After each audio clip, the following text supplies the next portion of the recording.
1997 में एक बड़ा मूवमेंट आया, मार्केट में पूरी अफरा तफरी मच गई, जो दुनिया के बेस्ट चेस प्लेयर गैरी कैस्पेरोव को इजीली हरा देता है। एक बहुत बड़ा धमाका हुआ जिसके तहत गो गेम नाम का एक पॉपुलर गेम, जो कि एक गो गेम के चैंपियन ली सेडोल को हरा देता है। नमस्कार दोस्तों, तो आपका एक बार फिर से स्वागत है अपने इस नए वीडियो में, जिसमें आपको मैं सारी चीज़ें डिटेल में समझाने वाला हूँ एआई के बारे में कि आज एआई की क्या वैल्यू है मार्केट में, कल एआई कहाँ शिफ्ट हो सकता है या फिर परसों कहाँ शिफ्ट हो सकता है, और सारी चीज़ें फ्यूचर के बारे में, आज प्रेजेंट के बारे में और पास्ट के बारे में। तो इस वीडियो में आपका स्वागत है और एआई के काफ़ी सारी चीज़ें आपको आज सीखने को मिलने वाली है एंड आप जान पाओगे कि एआई क्या था, क्या है और क्या रहेगा। तो वीडियो को करते हैं शुरू। कभी आपने ये चीज़ सोचा है कि कभी एक मशीन जो कि कुछ कोड और डाटा की मदद से इंसान की तरह सोच सकती है और इंसान की तरह एबिलिटी रखती है सोचने की, इंसान की तरह इमोशंस रखती है और काफ़ी सारी चीज़ें। तो आज मैं आपको इस वीडियो में यही सारी चीज़ें बताने वाला हूँ कि क्या ये मशीन सही में सोच सकती है इन सारी चीज़ों के बारे में और इंसान के लिए क्या जगह बचेगी, मतलब इंसान इन सारी चीज़ों में क्या सर्वाइव कर पाएगा। तो आइए जानते हैं इसी वीडियो में। एआई लैंडस्केप अब सिर्फ एक स्काईफाई इमेजिनेशन ही नहीं रहा, बल्कि ये अपने बीच आ चुका है, जैसे कि फैक्ट्रीज़ में, हॉस्पिटल्स में, एज वेल एज आपके जॉब की जगह भी। मतलब काफ़ी सारी जगह एआई ने अपने कंट्रोल में कर ली हैं आज भी। एआई का लैंडस्केप अब एक स्काईफाई इमेजिनेशन नहीं रहा, ये अब आ चुका है कुछ मोबाइल ऐप्स में, हॉस्पिटल्स में, या फिर कुछ फैक्ट्रीज़ में, या फिर कल हो सकता है कि आपके जॉब की जगह भी आ जाए। तो चलिए इस सफ़र को शुरू करते हैं। टाइम ट्रैवल करके हम पीछे जा रहे हैं 1950s में, जहाँ पे एक सवाल खड़ा हुआ था और उस सवाल को लेकर आज के 2025 के जो मॉडल्स हैं वहाँ तक की सारी डिस्कशंस करेंगे हम इस वीडियो में, इस पहले पॉइंट ऑफ व्यू में, जहाँ के आपको मैं सारी चीज़ें डिटेल में समझाने वाला हूँ कि क्या हुआ था 1950s में और आज 2025 में क्या चल रहा है। तो ये सब कुछ शुरू हुआ था एक सवाल से, जिसमें कि अलेन ट्यूरिंग नाम के एक साइंटिस्ट ने, जो कि कंप्यूटर साइंटिस्ट थे, उन्होंने ये सवाल पूछा था, क्या मशीन बोल सकती है या फिर मशीन ये सारी चीज़ें कर सकती हैं जो आज के ज़माने में चल रही है या फिर फ्यूचर में चल रही होंगी। इसी सवाल से इस एआई की जनरेशन की शुरुआत हुई 1950s में, जो कि अपनी कंप्यूटरिंग मशीनरी एंड इंटेलिजेंस में उन्होंने पूछा था। और फिर शुरू हुआ एक एक्सपेरिमेंट, ट्यूरिंग टेस्ट, एक ऐसी टेस्ट जहाँ पे कि मशीन की टेस्टिंग करी जाती है कि वो इंसानों की तरह बात कर पाती है या फिर पकड़ी जाती है। इस चीज़ के बारे में टेस्टिंग होती है।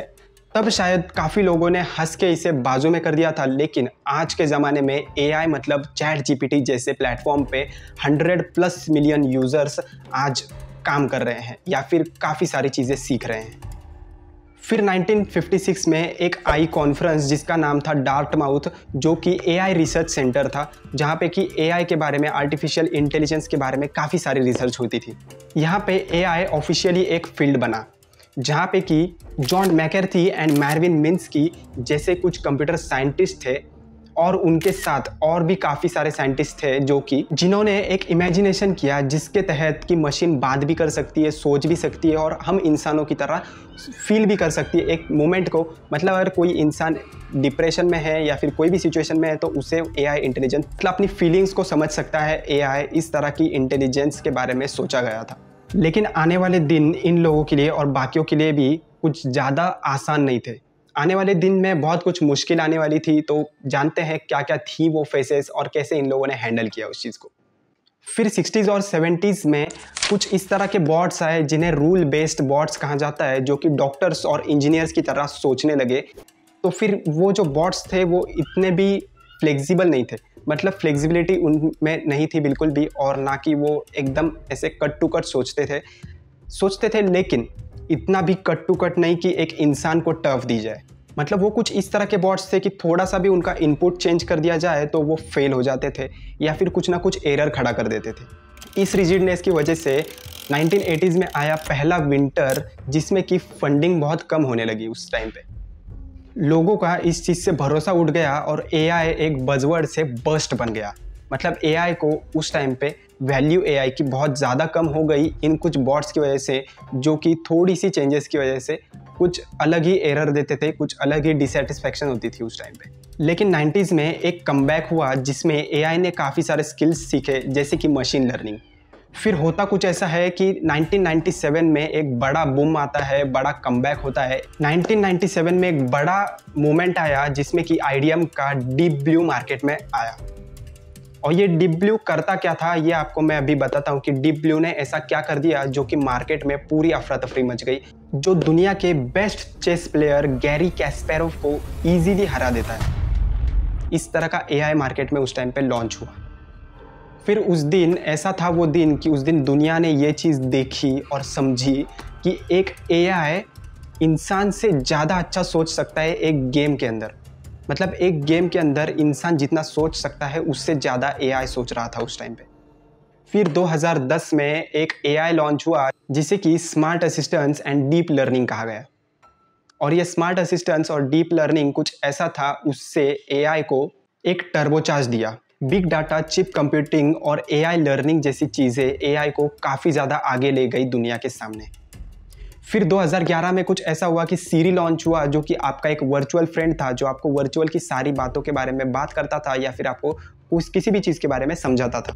फिर 2014 में अलेक्सा आई, जिससे कि होम के अप्लायंसेस चलने लगे। होम अप्लायंसेस का एक नया कंसेप्ट जुड़ गया मार्केट में, तो उससे मार्केट में बहुत सारे लोगों को फ़ायदा हुआ एंड काफ़ी सारे लोगों ने इसे इन्वॉल्व किया अपने घर के अंदर, अपने काफ़ी सारे घर के चीज़ों में इंस्टॉल किया।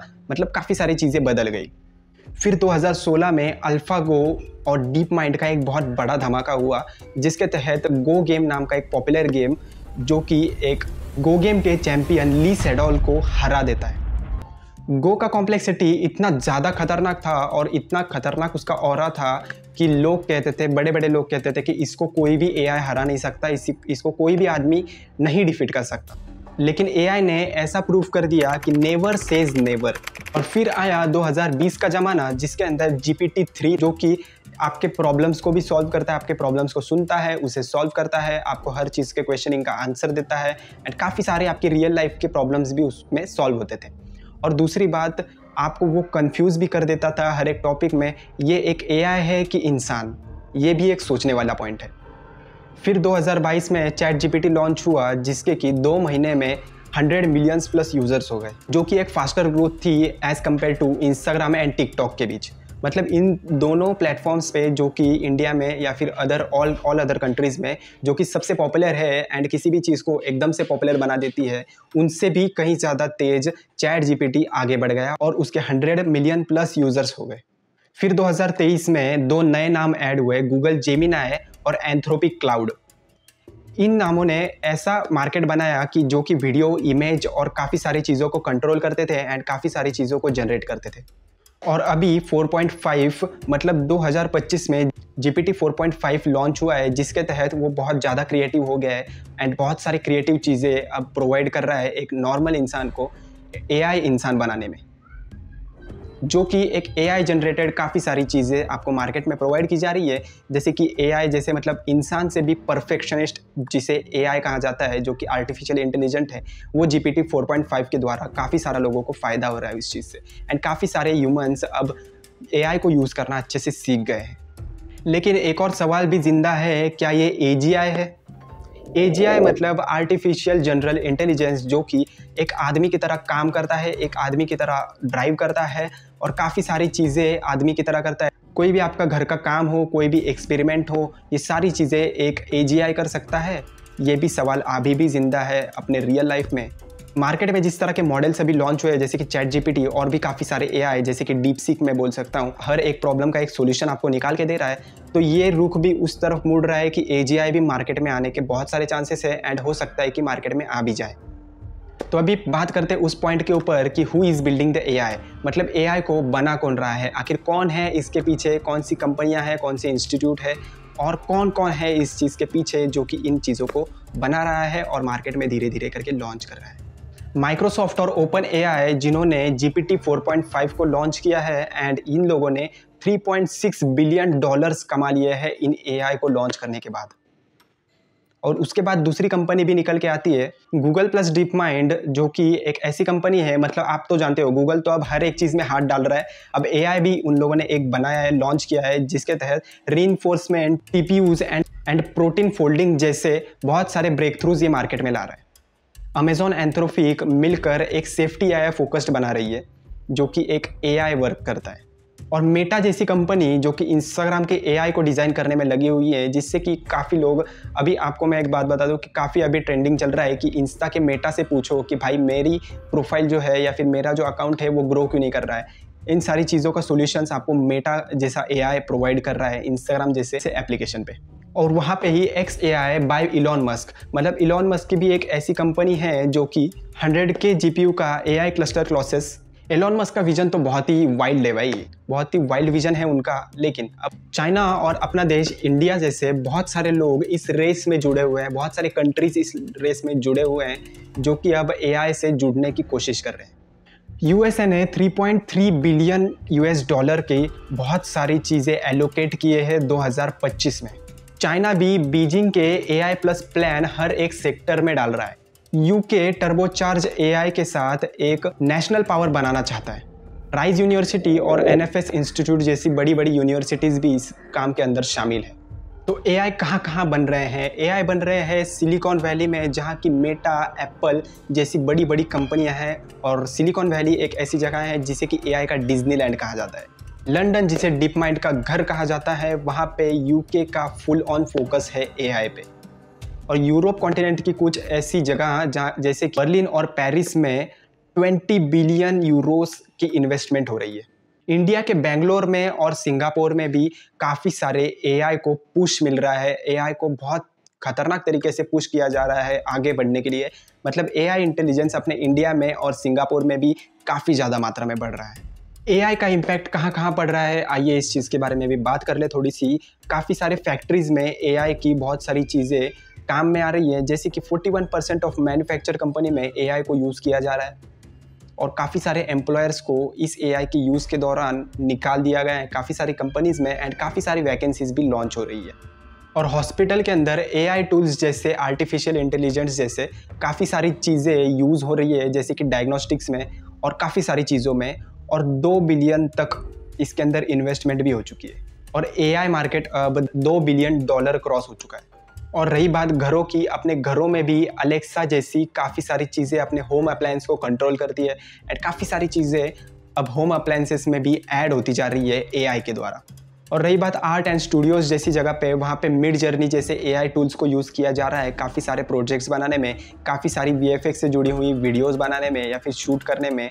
एआई जैसी काफ़ी सारी चीज़ें अब वहाँ पे यूज़ होने वाली है, जैसे कि मिड जर्नी ऐप अभी आया था, एंड काफ़ी सारी ग्राफिक्स एंड काफ़ी सारे वीडियो फुटेजेस उसने भी बनाना शुरू कर दिया है।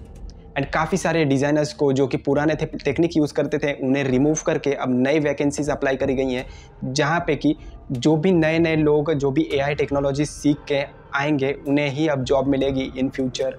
अब जॉब जो कि पुराने टेक्निकल लोग थे उन्हें अब जॉब नहीं रहेगी। ये एक एआई का डिसएडवांटेज है। अब एआई जो है वो किस किस को अफेक्ट कर रहा है, किस किस को हार्म कर रहा है और डेंजर में डाल रहा है। तो सबसे पहली बात मैं करूँ कि वर्कर्स को बहुत ही ज़्यादा हार्मफुल में डालने वाली चीज़ ये एआई है, क्योंकि अभी ड्राइवर हो गया, मतलब रूटीन के काम जैसे ड्राइवर हो गया, किसी कंपनी में कोई मशीन चलाने वाला हो गया, ये काफ़ी सारी चीज़ें अब मतलब काफ़ी सारे वर्कर्स को की प्रॉब्लम आने वाली है, जो कि एआई उनको बहुत ही अफेक्ट करने वाला है आने वाले फ्यूचर में। उनकी जॉब जा सकती है या फिर उन्हें और स्किल्स सीखनी पड़ेगी इसे डेवलप करने के लिए, और सारी चीज़ें सीखनी पड़ेगी कि हाउ टू यूज़ एआई जैसी चीज़ों को उन्हें सीखना पड़ेगा, तभी जाके उनका कुछ करियर बनेगा, नहीं तो उनकी जॉब तो ऐसे भी जानी ही है। यही अफेक्ट हो रहा है आजकल के वर्कर्स को, अभी भी कुछ वर्कर्स को ये अफेक्ट हुई ये चीज़ें, एंड फ्यूचर में और भी होंगी। और रही बात जो क्रिएटिव लोग जैसे कि आर्टिस्ट हैं, कोई ग्राफिक डिज़ाइनर है, काफ़ी सारे लोगों को इस चीज़ का इम्पैक्ट पड़ सकता है इन फ्यूचर, एंड पड़ भी चुका है काफ़ी सारे लोगों को, जिसमें कि मिड जर्नी जैसे ऐप्स आपको 2 मिनट में कुछ प्रॉम्प्ट लिख के कुछ डिज़ाइंस बना के दे रहे हैं कि आपको 1-2 प्रॉम्प्ट लिख के ही वो आपको टाइम टू टाइम मिल जाती है, वीडियोज़ भी एज वेल एज इमेजेस भी। और रही बात सोसाइटी की, जैसे पुलिस और आर्मी जैसे बड़े बड़े ऑफिसर्स को, या फिर बड़े बड़े जो भी ऐसे लोग हैं जो अपने देश की सेवा करते हैं, या फिर अलग मतलब ऑल ओवर द वर्ल्ड के बारे में अगर आप सोचना चाहें कि इंडियन आर्मीज़ या फिर कोई भी आर्मी को एआई बहुत ही डेंजरस हो सकता है, क्योंकि एआई में उस तरह की एबिलिटी नहीं है थिंक करने की, और काफ़ी सारी चीज़ें एंड थिंक करने की एबिलिटी भी इन फ्यूचर आ सकती है, लेकिन फिर भी इन चीज़ों को डेंजरस ही माना जाएगा। चलो आपको एआई की कुछ अच्छी भी बातें मैं बता देता हूँ कि इंडस्ट्रीज़ में, काफ़ी सारे इंडस्ट्रीज़ में बहुत सारा मतलब 3x 3 गुना का प्रॉफिट देखने को मिला है एआई की मदद से। और दूसरी बात, एआई काफ़ी सारे डिसीज़ को सॉल्व करता है एंड क्लाइमेट इश्यूज़ को भी सॉल्व करता है, इसलिए एआई को बहुत ही अच्छा माना गया है इन दो चीज़ों के मामले में, जैसे कि क्लाइमेट हो गया या फिर कोई डिसीज़ हो गया। इन चीज़ों के मामले में एआई आपको बहुत सारी हेल्प करता है। और बुरी चीज़ें जो एआई अफेक्ट करती है इन फ्यूचर काफ़ी सारे लोगों को ये अफेक्ट करने वाली है, जो कि काफ़ी सारे वर्कर्स के जॉब चले जाएंगे, वो उनके लिए बहुत ही डिसएडवांटेज फील होगा। एंड दूसरी बात जो कि बहुत गलत है, काफ़ी सारे लोगों के जॉब्स चले जाएंगे। एंड अच्छी बात भी है कि नई इंटेलिजेंस आ रही है, नई चीज़ें आपको भी सीखने चाहिए, आपको भी अपग्रेड होने की ज़रूरत है। एंड मेन बात आपको ये भी बता दूँ कि ये अफेक्ट करता है अपने सोसाइटी को, क्योंकि एआई एक रोबोट है जो कि इंसानों के अगेंस्ट भी जा सकता है। तो इस चीज़ का भी एक हार्मफुल हो सकता है ये चीज़ें, तो इससे बचने के लिए आपको काफ़ी सारी चीज़ें सीखनी पड़ेगी, जो कि आपको मैं वीडियो में बताता रहूँगा। आगे आप वीडियो एंड तक देखिएगा, आपको सारी चीज़ें मैं डिटेल्स में समझाने वाला हूँ। तो इस वीडियो का मतलब ऐसा कुछ मोटिव नहीं है कि किसी को मतलब हर एक चीज़ आपको सिखाने का ही मोटिव है मेरा इस वीडियो के तहत। तो वीडियो को एंड तक ज़रूर देखना। AGI, अभी तक आपने सुना कि AI क्या होता है, अब सुनो AGI क्या होता है। AGI मतलब आर्टिफिशियल जनरल इंटेलिजेंस। ये AGI मतलब एक मशीन, एक रोबोट जो कि इंसान की तरह काम कर सकता है, इंसान की तरह सोचने की एबिलिटी रखता है, इंसान की तरह उसके अंदर फीलिंग्स भी है। इस तरह का AGI मार्केट में फ्यूचर में आ सकता है। एंड ये प्रेडिक्शन एक ऐसा है कि 2040 से 2060 के बीच में ये आ सकता है। और कुछ लोगों का प्रेडिक्शन ये है कि 2025 से 2030 तक ये आ सकता है, जैसे कि एलोन मस्क एंड और भी काफ़ी सारे लोग। ये चीज़ आपको बिल्कुल साइंस फिक्शन की तरह लग रही होगी, लेकिन 2025 मतलब हम एक ऐसे मोड पे हैं जहाँ पे साइंस फिक्शन जैसी चीज़ें भी हमको रियल लगने लग गई है। AGI क्या है और AGI को क्यों एक इतना बड़ा डील कहा जाता है, इतनी बड़ी डील AGI क्यों है, तो चलिए आपको मैं इस वीडियो में बताता हूँ एंड इस टॉपिक पे बताता हूँ। सीरी, चैट जीपीटी, डीपसीक, ये एक ऐसे AI है कि ये एक चीज़ में एक्सपर्ट है। मतलब इतने काफ़ी सारे AI हैं जो हर एक अलग अलग चीज़ में एक्सपर्ट है, जैसे कि गो गेम्स के किसी चैंपियंस को हरा देना या फिर चेस के किसी चैंपियन को इजीली हरा देना। ये अलग अलग फीचर्ड AI पूरे अलग अलग डोमेन के साथ आते हैं। लेकिन AGI मतलब उनका एक एम है कि इंसान की तरह एक रोबोट बनाना, जो कि इंसान की तरह सोच सकता है, इंसान की तरह काम कर सकता है और इंसान की तरह फीलिंग्स भी रखता है। ये सारी चीज़ें एक AGI रोबोट कर सकता है। सोचो एक मशीन जो कि पेंटिंग भी करे, जो कि इंसानों की तरह भी सोचे और कोर्ट रूम में आर्ग्यूमेंट भी करे। पर सवाल ये भी है कि ये AGI क्या समझ भी सकती है या फिर ये सिर्फ एक दिखावा है। लेकिन क्या आपने ये सोचा है कि हम सब अगर कोई क्रिएटिविटी करते हैं, कोई काम करते हैं, तो हम खुद पे बहुत नाज और बहुत गर्व महसूस करते हैं कि मैंने ये कैसे कर दिया और मैं ये कर सकता हूँ। ये सारी चीज़ें हम कर सकते हैं और AGI जैसी टेक्नोलॉजी आती है और ये सारी टेस्ट क्लियर कर देती है, पोएम लिखती है, सैड म्यूज़िक पे काम करती है, सैड म्यूज़िक्स लिखती है। ये सारी फीलिंग्स अगर उस AI में हैं, तो सोचने वाली बात ये नहीं लग रही आपको कि AI हम इंसानों से काफ़ी ज़्यादा यूनिक और काफ़ी ज़्यादा अलग और काफ़ी ज़्यादा टैलेंटेड है? क्या क्रिएटिविटी दिल से आती है, अपने माइंड या फिर फीलिंग से आती है, या फिर कोई एल्गोरिदम इसके पीछे छुपा है जिससे ये क्रिएटिविटी आ रही है? जब AI कहती है आई अंडरस्टैंड यू, इसका मतलब ये तो नहीं कि वो अपने फीलिंग को समझ रही है या फिर इसके पीछे भी कोई एल्गोरिदम छुपा है जिसके मदद से वो एक लाइन हमें कॉपी पेस्ट करके दे रही है, या फिर एक लाइन हमें जो बोल के दे रही है जो कि एकदम परफेक्ट हो। ऐसा कुछ भी है या फिर वो सही में अपनी फीलिंग्स को समझ रही है? ये डिबेट रियल है। फेमस फिलोसोफर एलिसन गोपनिक ये कहते हैं, हो सकता है जनरल इंटेलिजेंस का कॉन्सेप्ट ही फ्लॉड हो, क्योंकि ह्यूमंस अलग अलग डोमेन्स में यूनिकली स्मार्ट होते जा रहे हैं। अगर मशीन ने वो भी डोमेन्स अगर सीख लिए, मतलब ह्यूमंस की वैल्यू क्या बचेगी? कुछ शॉकिंग सच ऐसे है AGI के बारे में कि काफ़ी सारे इंटेलिजेंस लोग, काफ़ी सारे ऐसे लोग जो कि AI के लिए काम कर चुके हैं एंड काम कर रहे हैं अभी भी, वो कहते हैं कि 2040 टू 2060 तक AGI जैसे आ जाएंगे, AGI जैसे रोबोट्स आ जाएंगे मार्केट में। एंड लेकिन OpenAI के सैम अल्टमन ये कहते हैं कि 2025 टू 2030 तक AGIs मार्केट में आ जाएंगे। और आज की कुछ AI कुछ जगह पे बहुत ज़्यादा समझदार है, इंसान के मामले में काफ़ी ज़्यादा समझदार है, जो कि कैंसर जैसे डिसीजेस प्लस काफ़ी बड़े बड़े एग्ज़ाम्स को भी ईजीली पार कर देता है। Cancer detection, protein folding and कुछ ऐसे एग्ज़ाम्स जो कि नॉर्मल इंसान नहीं पार कर सकता, वो AI भी पार कर रहा है। और कुछ लीगल एग्जाम्स। सबसे बड़ा प्रॉब्लम है कि अलाइनमेंट प्रॉब्लम्स। क्या एआई हम इंसानों को फॉलो करेगा या फिर एआई अपने खुद के नए रूल्स बनाएगा? एलोन मस्क ने ऐसा क्यों कहा था कि AI is more dangerous than nuclear weapon? क्योंकि अगर एजीआई कंट्रोल से बाहर चला गया तो कॉन्सिक्वेंसेस काफ़ी अनप्रेडिक्टेबल हो सकती है। एजीआई का इम्पैक्ट सिर्फ फ्यूचर में नहीं, आज भी है। ये सिर्फ कल की बात नहीं है, आज भी हम इसका असर देख रहे हैं। डेमोक्रेसी में इसका काफ़ी ज़्यादा गलत तरीके से यूज़ हो रहा है, जैसे कि fake news, fake calls, fake messages, इन सारी चीज़ों का ये सारी चीज़ें एआई कर रहा है और एआई काफ़ी ज़्यादा नुकसान भी फैला रहा है। जितना एआई से फ़ायदा है उतना ही नुकसान भी उसका है। एक ही सोचो, अपने माइंड से एक चीज़ सोचो कि जो भी चीज़ें एआई कर सकती है तो एक इंसान क्या है एआई के सामने? अगर सारी चीज़ें ही एआई कर ले तो इंसान क्या करेगा उसके सामने? सोचने वाली बात नहीं है ये।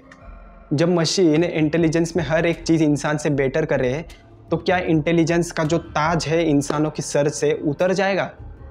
ये भी एक सवाल पैदा होता है। और अगर पावर सिर्फ एआई कंपनीज़ में चली जाएंगी तो क्या दुनिया उन्हीं के कंट्रोल में चली जाएगी? ये भी एक सोचने वाली बात है। इसीलिए यूनिवर्सल बेसिक इनकम यूबीआई जैसे आइडियाज़ आए, सबको मंथली पैसा मिले जिसमें कि जॉब हो या फिर ना। साउंड्स गुड, लेकिन आपको मैं ये भी बता दूं कि एआई कंपनीज पे टैक्स लागू करना क्या ये फेयर है? क्या आपको ये सही लगता है? अब आप क्या कर सकते हो कि ये जो फ्यूचर है, मतलब ये सिर्फ बिलियनर और काफ़ी सारे बड़े बड़े लोगों का ही इशू नहीं है, ये मेरे और आपके जैसों का भी इशू है। ये सबको ये चीज़ें फेस करनी पड़ने वाली है और यही सारी चीज़ें मेरा और आपका फ्यूचर भी डिसाइड करेंगी।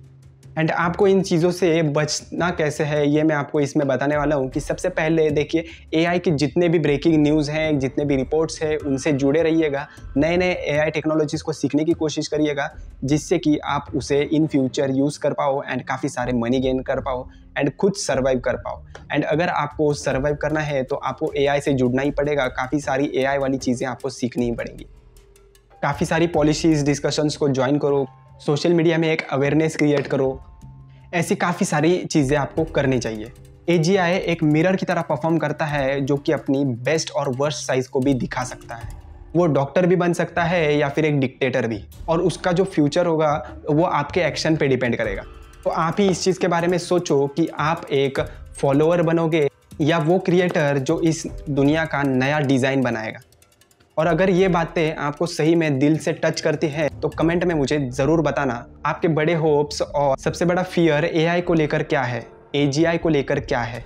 बाकी अगर आपको वीडियो अच्छी लगी हो तो वीडियो को लाइक करो, शेयर करो एंड सब्सक्राइब भी करना, क्योंकि और बेल नोटिफिकेशन को इनेबल कर देना, क्योंकि आपको हमारी हर एक वीडियो का नोटिफिकेशन आपके मोबाइल पे आता रहे जिसमें कि आप क्लिक करके हमारी लेटेस्ट वीडियो को देख पाओ। Stay curious and stay human. So आज के लिए इतना ही। जय हिंद, जय भारत।